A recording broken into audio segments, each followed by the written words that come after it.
புரட்சித் தலைவர் எம்ஜிஆர் அவர்களை பற்றி சத்யா ஸ்டுடியோ பத்மநாபன் அவர்கள் கூறியதை தற்பொழுது காண்போம். சொல்லுதல் யாருக்கும் எளிய, அறியவாம் சொல்லிய வண்ணம் செயல் என்றார் வள்ளுவ பெருந்தகை. அந்த பொய்யாமொழிக்கு ஏற்ப சமதர்மம், பொதுவுடைமை ஆகிய லட்சியங்களை மேடையிலே பேசுவது எளிது. கடை தேங்காயை எடுத்து வழிப்பிள்ளையாருக்கு உடைப்பது போல் யாருடைய சொத்தையோ எடுத்து சொக்கனுக்கும் ஏழை குப்பனுக்கும் பகிர்ந்தளிக்கும்படி மேடை புரட்சி செய்வது அதைவிட எளிது. ஆனால் தன்னுடைய நெற்றி வேர்வை நிலத்தில் விழ அயராது உழைத்த உழைப்பால் உருவான ஒரு நிறுவனத்தின் நிர்வாகத்தை அதன் தொழிலாளர்களுக்கே சமமாக பிரித்தளிப்பது என்பது எல்லோருக்கும் உரியதன்று. அது எங்கள் வாழ்க்கை பாதையின் ஒளிவிளக்காம் புரட்சித் தலைவரை போன்ற பொன்மனச் செம்மல்களுக்கே உரிய ஒன்று. ஈத்துவக்கும் இன்பம் அறிந்த பெருந்தகையிடம் சேரும் செல்வத்தை ஊருணி நீர் நிறைந்ததற்கும் ஊர் நடுவே பழமரம் பழுத்ததற்கும் தமிழ்மறை ஒப்பிடுகிறது.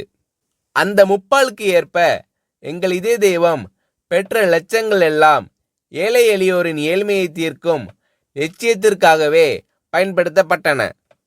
திரை உலகிலேயே வற்றாத வழங்கும் காமதேனுங்களாக கருதப்படுபவை திரையரங்கங்கள்தாம்.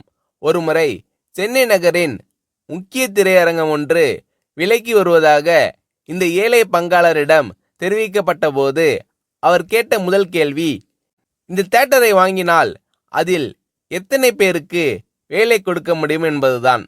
பொதுவாக ஒரு நிறுவனத்தை வாங்கும்போது லாபம் வரும் என்றுதான் எல்லோரும் கேட்பார்கள். ஆனால் பள்ளி ரோம்பும் பண்படைத்த இந்த பாரி வள்ளலோ அதனால் தனக்கு என்ன பலன் என்று கேட்காமல் பயனடைவோர் பட்டியல் எவ்வளவு என்று கேட்டார். நட்டத்தில் நடைபெறும் ஒன்று என்று தெரிந்திருந்தும் பலருக்கு வேலைவாய்ப்பு அளிக்கக்கூடிய ஒன்று என்ற ஒரே காரணத்தால் தான் மகாலட்சுமிகளான மவுண்ட் ரோடு தியேட்டர்களை எல்லாம் விட்டுவிட்டு சத்யா படப்பிடிப்பு நிலையத்தை அவர் வாங்கினார். அவரது உடல் மட்டுமல்லாது அவரது உள்ளமும் இவ்வாறு சொக்க தங்கமாக இருந்ததால்தான் இன்று இந்த வையகமே அவரது புகழை பாடி நிற்கிறது. முத்தமிழ் மண்டலம் மட்டுமல்லாது இந்தியாவே இன்று அந்த நம்பிக்கை நட்சத்திரத்தின் விழியசைவிற்கு காத்திருக்கிறது. இந்த ஈகை குணமும் கொடைத்தன்மையும் இன்று நேற்று வந்ததல்ல. சிலருக்கு தேர்தல் தேதி அறிவிக்கப்பட்டவுடனே நினைவுக்கு வருகின்ற கண் சிகிச்சை முகாம் போன்ற கண்கட்டி வித்தை அல்ல அது. இரத்தத்தின் இரத்தமான என் உடன்பிறப்பை என்று அவர் அழைப்பது அவரது உதட்டில் இருந்து வரும் சொல்லல்ல, அது அந்த வள்ளலின் இதயத்திலிருந்து வரும் இதய கீதம். ஒருமுறை விலை மதிக்க முடியாததும் எளிதில் கிடைக்க இயலாததுமான கேமரா ஒன்றை தொழிலாளி ஒருவர் கைத்தவறி கீழே போட்டு பழுதாக்கிவிட்டார். செய்வதறியாது திகைத்து போன நாங்கள் என்ன சொல்வாரோ என்ற அச்சத்துடன் ஒப்பனை அறையில் இருந்த புரட்சித் தலைவரிடம் தயங்கி விவரத்தை சொன்னோம். ஆனால் அந்த தனிப்பிறவியோ பல லட்சம் விலை மதிப்புடைய கேமரா பழுதடைந்து விட்டதே என்று பதறவில்லை, உடைத்தவர் மீது சீரவில்லை. அதற்கு மாறாக அந்த தொழிலாளியை அழைத்து உனக்கு அடி எதுவும் படவில்லையே என்று தாயன்போடு விசாரித்தார். பயப்படாதே, ரிப்பேர் செய்து கொள்ளலாம் என்று சிரித்த முகத்தோடு தட்டி கொடுத்து அனுப்பினார். பிறகு எங்களை நோக்கி, மதுரைக்கு வயதாகிவிட்டதல்லவா, அவரை கனமான கேமராவை தூக்க சொல்லலாமா, இனி யாராவது ஒரு இளைஞனை அவருக்கு உதவியாளராக அமர்த்துங்கள் என்றார்.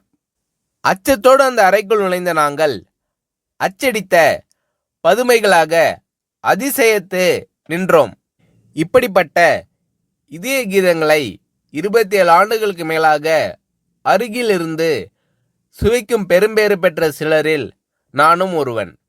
ஈரோட்டு வெண்தாடி வேந்தரின் வீட்டில் கட்டி தயிர் உண்டு வளர்ந்த செல்ல பிள்ளையான நான் அவருடைய அரசியல் வாரிசான பேரறிஞர் அண்ணாவினால் பத்மநாபா என்று அழுத்தமாக அழைக்கப்பட்டு கரிமுட்டை லாரியில் உடன் சென்றும் உடை துவைத்தும் பணிவிடை செய்த தொண்டன்.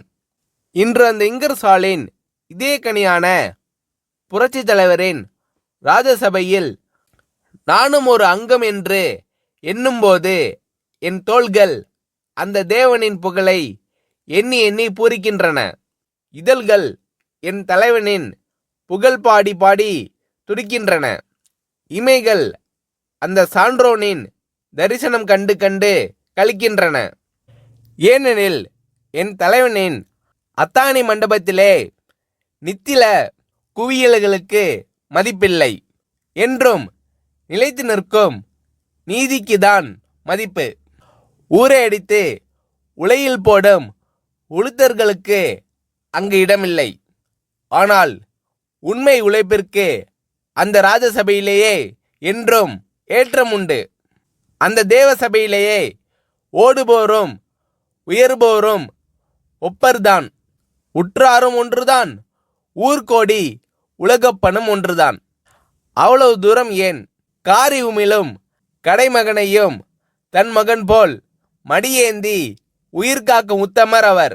இன்னா செய்தார்க்கும் இனிய செய்வதே அவர் இயல்பு. கொல்ல வந்த கொடியோரையும் அன்பொழுக அண்ணன் என்று அழைப்பதே அந்த அண்ணலின் சால்பு. அவரை எதிர்த்தோர் என்றுமே வாழ்ந்ததில்லை. அது அவருடைய ராசி. குடைநிழலிலிருந்து குஞ்சரம் ஒருவராக இருந்தாலும் அவரது கடைவிழி சிவந்தாலே கரியாகி போவார். இது வரலாறு. ஆனால் ஆண்டவனை நம்பினோர் மட்டுமல்ல, இந்த ஆண்ட கையை நம்பினோரும் கைவிடப்பட்டதில்லை. அதற்கு அந்த ஆலமரத்தின் நிழலில் இளைப்பாரி கொண்டிருக்கும் நாங்களே இரத்த சாட்சிகள்.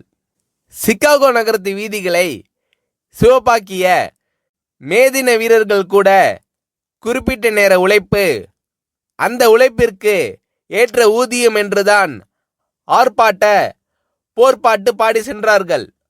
ஆனால் புரட்சி தலைவரோ அதனினும் ஒரு படி மேலே சென்று உழைப்பிற்கு ஏற்ற ஊதியம் பெறுவதை விட எங்களை அந்த நிறுவனத்தை நிர்வகிக்கும் பங்குதாரர்களாகவே ஆக்கியிருக்கிறார்.